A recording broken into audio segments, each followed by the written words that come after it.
नमस्ते। आज मैं लेकर आई हूँ आपके लिए एक ऐसी वीडियो जिसमें हम सीखने वाले हैं खोवा, जिसे हम मावा भी कहते हैं। इसे हम घर पे किस तरीके से रेडी कर सकते हैं। हम इसे काफी रेसिपीज के लिए यूज कर सकते हैं। जब भी हम डेजर्ट्स बनाते हैं, स्पेशली इंडियन डेजर्ट्स बनाते हैं, उसमें इसका बहुत ही ज्यादा इस्तेमाल होता है। बाजार में तो हमें ये आसानी से मिल ही जाता है, लेकिन अगर आप इसे घर पे बनाओ तो इसका टेस्ट, टेक्सचर, हर एक चीज बहुत ही अलग होता है और बहुत ही टेस्टी होता है। तो एक बार घर पे बना के इसे जरूर ट्राई करना। और इससे डेजर्ट बनाने की रेसिपी भी मैंने काफी दे रखी है, आप उन्हें भी ट्राई कर सकते हो। तब तक के लिए ये रेसिपी शुरू करते हैं। तो सबसे पहले आपको क्या करना है, आप लोगे कढ़ाई, और मैंने यहाँ पे पीतल की कढ़ाई ली है। अगर आप चाहो तो आप नॉर्मल आयरन की कढ़ाई, मतलब लोहे की कढ़ाई ले सकते हो, और उसमें पूरे सरफेस पे, मतलब पूरी सतह पे आपको अपने हाथों के इस्तेमाल से, दिख नहीं रहा होगा आपको, लेकिन घी लगा लेना है आपको। इस कढ़ाई में चमक दिख रही है, वो घी की वजह से है। सबसे पहले हम कढ़ाई की सतह पे घी लगाएंगे और उसके बाद उसमें डालेंगे दूध। ये फुल फैट मिल्क है, मतलब इसमें से क्रीम बिल्कुल नहीं निकाली गई है, मलाई नहीं निकाली गई है। और ये मैंने डाल दी है कढ़ाई में, और कढ़ाई में दूध डालने के बाद हम कढ़ाई को ऑन करेंगे, मतलब सॉरी, चूल्हे को ऑन करेंगे। आंच को चालू करने के पहले ही आप कढ़ाई में दूध डाल लेना और उसके बाद आंच को ऑन करना। अगर आपने पहले ही कर दिया तो वैसे तो हमने घी लगा रखा है, ये सतह पे चिपकेगा नहीं, लेकिन फिर भी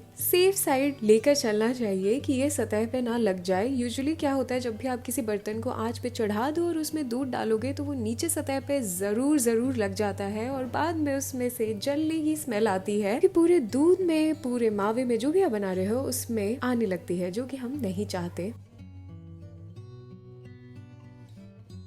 तो यहाँ पे आप इसे धीरे धीरे चलाओगे, और जो साइड्स में हमेशा मलाई लगती रहेगी थोड़ी थोड़ी भी, आप उसको स्टार्टिंग से ही हल्का हल्का खुरचते हुए दूध में ही मिला दोगे।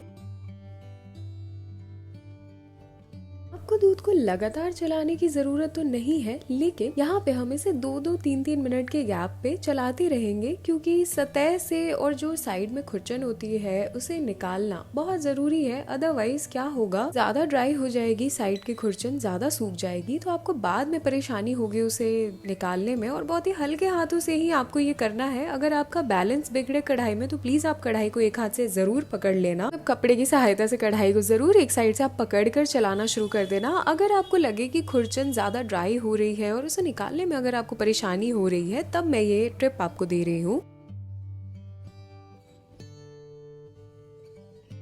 साइड से खुरचन निकालते रहोगे, और कभी कभी क्या होता है, खुरचन थोड़ी सी ज्यादा ड्राई है तो आप जोर लगाने लगते हो अपने करछी से, तो होता ये है कि कढ़ाई का बैलेंस बिगड़ जाता है। इसलिए आप कढ़ाई को जरूर पकड़ लेना और आराम आराम से 2-2, 3-3 मिनट के गैप पे इसे चलाते हुए हमें इसे सुखाना है। दिख रहा होगा कि दूध थोड़ा सा कम हो चुका है अपनी मात्रा में, मतलब क्वांटिटी में। मैंने इसे तेज आंच पर ही रखा है, आपको उबाल से तो पता चल ही रहा होगा। मैं किचन में ही काम कर रही थी, तो मैं 2-2, 3-3 मिनट के गैप पे इसे चला लेती थी। जब भी मुझे ऊपर की सतह पे एक मलाई की लेयर नजर आती थी, मैं इसे चलाना शुरू कर देती थी दोबारा से।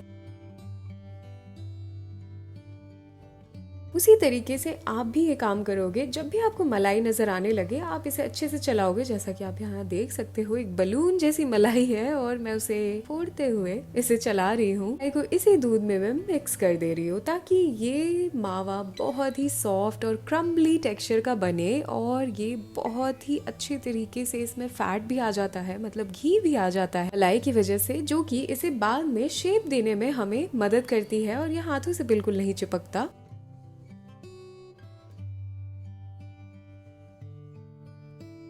अब आप देख सकते हो कि क्वांटिटी और भी कम हो गई है दूध की। इसका पानी काफी सूख गया है और ये थोड़ा और थिक हो चुका है, लेकिन अभी भी हमें इसे लगातार चलाते रहना है। आपको लगभग मावे को रेडी करने में 1 लीटर दूध से 40 मिनट तो लग ही जाएंगे, और जितना भी आप दूध इस्तेमाल कर रहे हो उसकी 1/4 क्वांटिटी में हमेशा मावा निकलता है। तो आप उस हिसाब से अपनी क्वांटिटी ऊपर नीचे कर सकते हो। जितना मैंने बताया है उसके हिसाब से आपको ज्यादा बनाना है तो आप डबल कर लो, ट्रिपल कर लो। अगर आपको कम बनाना है तो आप हाफ कर लो इसे। लेकिन 1/2 लीटर का मावा बनाना तो बेकार ही है, आपका काफी टाइम वेस्ट हो जाएगा। इससे अच्छा आप हमेशा 1 लीटर का ही बनाना, ताकि आपको अच्छी खासी क्वांटिटी मिल जाए इसकी।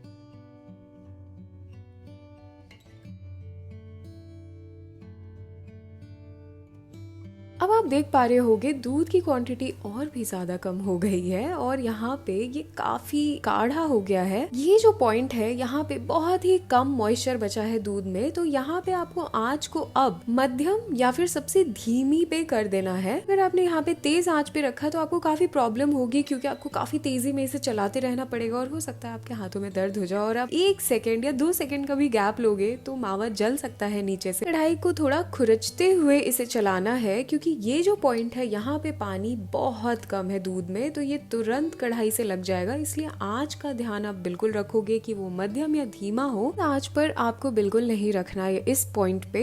तेज आंच पर हम सिर्फ दूध को शुरुआत में रखेंगे ताकि थोड़ा हमारा समय बचे और दूध थोड़ा जल्दी सूखे। लेकिन इस समय आपको जो ये आप कंसिस्टेंसी देख रहे हो कि इसमें काफी कम पानी बचा है, इस कंसिस्टेंसी पे आपको आंच को धीमा या मध्यम पे रखना है। कढ़ाई को खुरचते हुए यहाँ पे मैं इसे लगातार चला रही हूँ। यहाँ पे आप 2-2, 3-3 मिनट का गैप नहीं ले सकते, मुझे माफ करना, बट यही रियलिटी है। और यहाँ पे आप बीच में ब्रेक नहीं ले सकते, आराम से इसे आप थोड़ा चलाते रहो, क्योंकि ये बहुत ही जल्दी और ड्राई अप हो जाएगा और मावा की परफेक्ट कंसिस्टेंसी पे आ जाने वाला है ये दूध।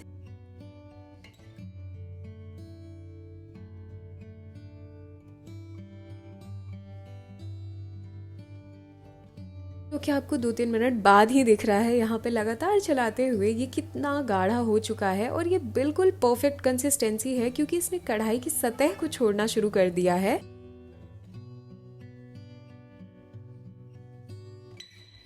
करछी पे लगे जा रहा है, क्योंकि इसे अब कढ़ाई से बाहर निकलना है, क्योंकि ये बिल्कुल तैयार है। तो हम इसे बाहर निकाल लेंगे आंच को बंद करके। भी ये मावा इसी कंसिस्टेंसी पे रहेगा, मतलब ये थोड़ा लूज रहेगा, लेकिन जैसे ही आप इसको थोड़ी देर के लिए छोड़ोगे और ये हल्का सा ही ठंडा होगा, बस आप देखोगे ये बिल्कुल सॉलिड होता जा रहा है। बहुत तो नहीं, लेकिन सेमी सॉलिड, मतलब ये सॉफ्ट भी है लेकिन थोड़ा कड़क भी है, शेप भी ले रहा है, आकार भी पकड़ रहा है। हम इसे अच्छे से इसमें टैप कर लेंगे इस बर्तन में, मतलब अच्छे से बराबर कर लेंगे और इसे फ्रिज में सेट होने के लिए थोड़ी देर के लिए मैं रख दूंगी, ताकि ये थोड़ा जल्दी ठंडा भी हो जाए। यहाँ पे मैं आपको प्रूफ दे दूं कि मेरी कढ़ाई बिल्कुल साफ थी, ये आप देख सकते हो, थोड़ा भी मावा नहीं बचा इसमें। अच्छे से आप खुरच के सारे मावे को निकाल लोगे, जो कि ज्यादा मेहनत का काम नहीं है। कढ़ाई हल्की सी वार्म होती है, मतलब हल्की सी गर्म होती है, उसी वक्त आप ये काम कर लेना, उसे ठंडा होने मत देना, नहीं तो आपको डबल मेहनत करनी पड़ेगी। लेकिन आपकी कढ़ाई बिल्कुल साफ निकलने वाली है, इसकी गारंटी मेरी है, अगर आप घी लगा लो उसकी सतह पे। और यहाँ पे हमारा मावा बिल्कुल रेडी है। यहाँ पे आप इसका टेक्सचर देखो, मैं आपको पास से दिखा देती हूँ। ये सॉफ्ट भी है, क्रम्बली भी है, और आप इसे किसी भी डेजर्ट में यूज कर सकते हो। और ये हाथों में भी बिल्कुल नहीं चिपक रहा, और एक आकार लेने में भी इसमें बिल्कुल भी दिक्कत नहीं आ रही। और ये रेसिपी यही खत्म होती है। तो जाओ बनाओ और मुझे बताओ कि ये रेसिपी आपको कैसी लगी। बहुत बहुत धन्यवाद मेरी वीडियो देखने के लिए। अगर आपको ये रेसिपी या ये वीडियो पसंद आई हो तो लाइक का बटन दबाना मत भूलना,